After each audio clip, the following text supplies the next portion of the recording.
ప్రియమైన సహోదరి సహోదరులకు ప్రభువు పేరిట వందనాలు. మీకు మీ కుటుంబానికి యేసుక్రీస్తు యొద్ద నుండి దీవెనలు ఆశీర్వాదములు మెండుగా కలుగునుగాక. ఈరోజు యేసుక్రీస్తు యొద్ద నుండి మీకు బంగారు మాట, దేవుని వాగ్దానము. ఎఫెసీయులకు రాసిన పత్రిక 4వ అధ్యాయము 15వ వచనము. ప్రేమ కలిగి సత్యము చెప్పుచు క్రీస్తు వలె ఉండుటకు మనమన్ని విషయములలో ఎదుగుదుము. But speaking the truth in love may grow up into him in all things which is the head even Christ.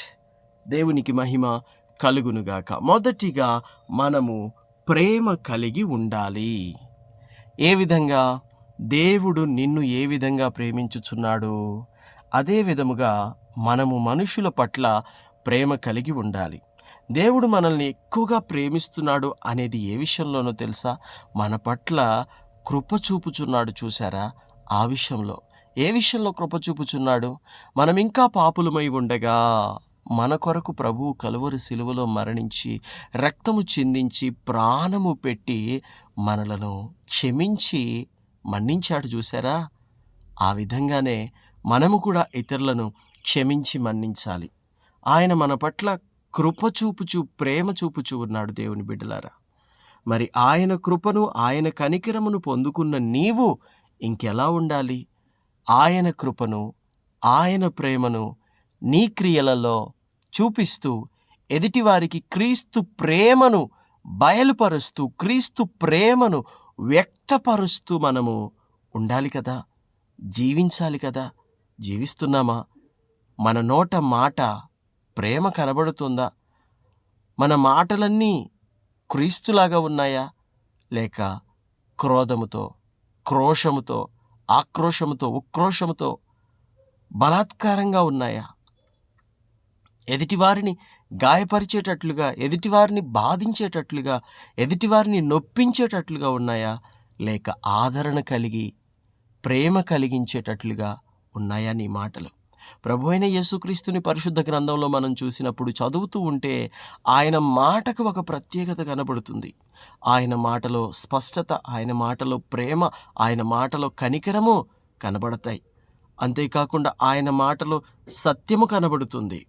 ప్రేమ, సత్యము, ఈ రెండు ఆయన నోటి మాటల్లో అనుదినము కనబడుతూనే ఉంటాయి. దేవునికి స్తోత్రం. మనము కూడా క్రీస్తు వలె ఉండుటకు మనము అన్ని విషయములలో ఏం చేయాలి? ఎదగాలంటున్నాడు. దేవుని యొక్క వాక్యంలో అపోస్తలుడైనటువంటి పౌలు గారు మనందరినీ కూడా క్రీస్తులో ఐక్యతగా ఉండుటకు, మరి ప్రేమ కలిగి ఉండుటకు, సత్యము కలిగి ఉండుటకు ఆహ్వానం తెలుపుతున్నాడు. ఒక నవీన స్వభావము కలిగి నవీన స్వభావము ధరించుకొని, అనగా నూతన స్వభావమును మనము ధరించుకొని నూతనమైనటువంటి వ్యక్తులముగా ఉండాలని కూడా ప్రభువు మనల్ని పౌలు ద్వారా, ఈ ఎఫెసీ పత్రిక ద్వారా మరి హెచ్చరిస్తున్నాడు. ప్రేమ మాటలు మనకి తెలియజెప్తున్నాడు. ఇదే అధ్యాయం 1వ వచనం నుండి ఈ విధంగా రాయబడి ఉంది. కాబట్టి మీరు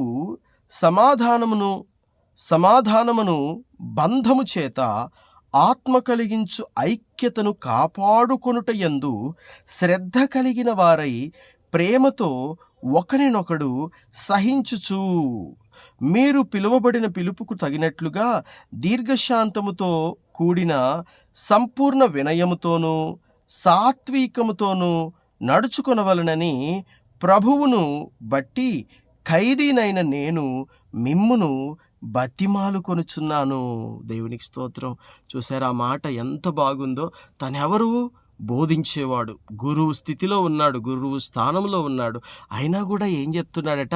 బతిమాలుకొనుచున్నాడట.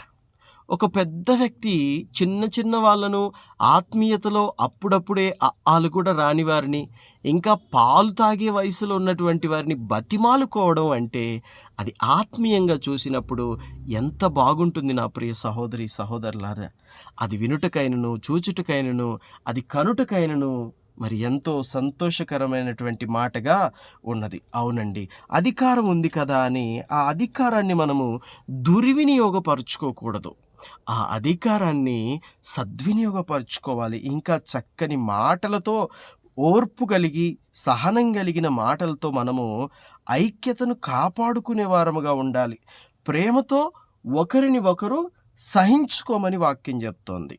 దేవునికి మహిమ కలుగునుగాక. ప్రేమతో ఒకరిని ఒకరము సహించుకోవాలట. దేవునికి స్తోత్రం. ఇంకా మనందరము కూడా ఒక్కటే శరీరమై ఉన్నామని ఇందులో రాయబడి ఉంది. శరీరం ఒక్కటే, ఆత్మయు ఒక్కడే. ఆ ప్రకారమే మా పిలుపు విషయమై ఒక్కటే నిరీక్షణ యందుండుటకు పిలువబడితిరి. ప్రభువు ఒక్కడే, విశ్వాసం ఒక్కటే, బాప్తిస్మము ఒక్కటే. అందరికీ తండ్రి అయిన దేవుడు ఒక్కడే.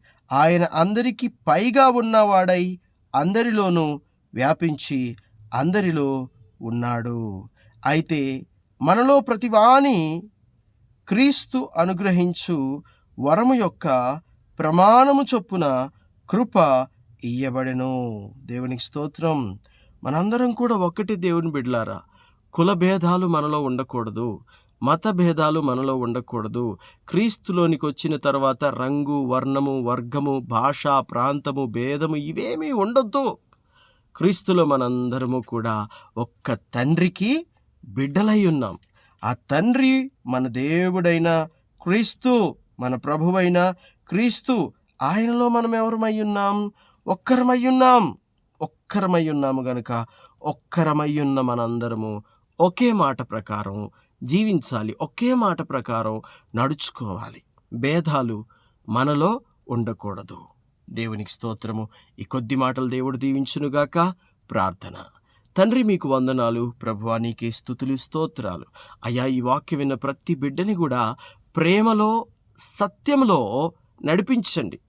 ప్రేమ కలిగి, సత్యము కలిగి, ఓర్పు సహనము కలిగి, మరి సమాధానమును ఓర్పుతో సహనముతో చెప్పుకుంటూ, ఒకరిని ఒకరము భరించుకుంటూ, క్రీస్తు వలె అనగా మీరు మమ్మల్ని ఏ విధంగా భరించారో, ఏ విధంగా ప్రేమించారో, ఏ విధంగా మీరు మమ్మల్ని నడిపిస్తూ వచ్చారో తండ్రి, అదే విధంగా మమ్మలందరినీ తండ్రి మీరు నడిపిస్తున్న విధానాన్ని బట్టి మీకు వందనాలు.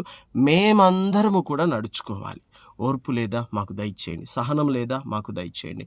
మాకు భేదాలున్నాయా మనసులో, రంగు, వర్ణము, వర్గము, ప్రాంతము, ఇవి తొలగించేసి మేమందరం ఒక్క తండ్రి పిల్లలముగా మేముండుటకు సహాయం చేయండి. ముఖ్యంగా పరిశుద్ధమైన మాట, పరిశుద్ధమైన జీవితం, పరిశుద్ధమైన నడవడిక, పరిశుద్ధమైన ప్రవర్తన కలిగి ఉండుటకు మీ కృప మా మీద నిండుగా మెండుగా ఉంచమని, ఈ వాక్యం విన్న ప్రతి బిడ్డని, ఈ వాక్యం వింటూ బలపడుతున్న ప్రతి కుటుంబాన్ని మీరు ఆశీర్వదించి దీవించి మేలుతో నింపి బలపరిచి సహాయం చేయమని యేసుక్రీస్తు శ్రేష్టమైన దివ్యమైన నామంలో ప్రార్థన చేయుచున్నాము తండ్రి.